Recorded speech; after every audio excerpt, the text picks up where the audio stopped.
Particulate matter is an exhaust product of a combustion process. So if you have like a diesel engine or even a car engine, or in this case a jet engine, you have exhaust that has small particles that in most cases you can't actually see with the naked eye. And these are things that are tiny particles, and they cause problems in terms of health problems for a variety of reasons. One is that they're small, so you can actually breathe them into your lungs, where they can become lodged in your lungs and eventually cause breathing problems and cancer and things like that. Another problem is that, especially for airplanes, the exhaust is at high altitudes and it aids in forming clouds, which may or may not be a desirable outcome. Artium Technologies has about 15 employees. We make about 3 different kinds of research instruments. The LII is one for soot measurement.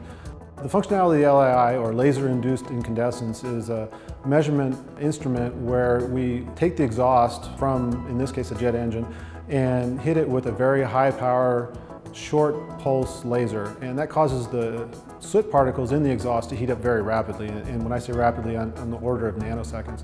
And as they heat up, they glow or incandesce, just like an incandescent light bulb. And by recording that signal with photodetectors, we can analyze what the temperature of the soot in the exhaust was, and then use that to relate something about the size of the particles and also the concentration of the particles. It runs at about a 20 hertz rate, so we can make measurements in fairly close to real time and capture very short transient events that other instruments don't.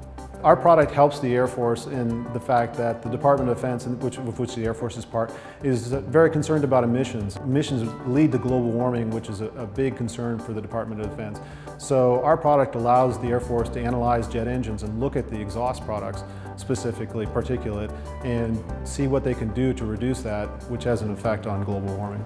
The Air Force SBIR program has allowed us to develop the technology even further, which makes us much more competitive, and it keeps the instrument kind of alive for us in terms of development process. We have an instrument that we could sell right now as is, but this gives us additional funds and resources to improve the instrument. Sensitivity in terms of the concentration you can measure is a definite parameter for an instrument purchase, and the lower we can go, the better off we are.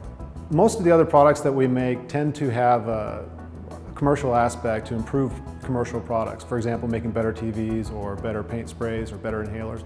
The nice thing about this Air Force SBIR contract is we're working on a product that makes for better health for everybody, but particularly the Department of Defense, and it helps fight global warming. So that's something that makes you feel good about what you're working on.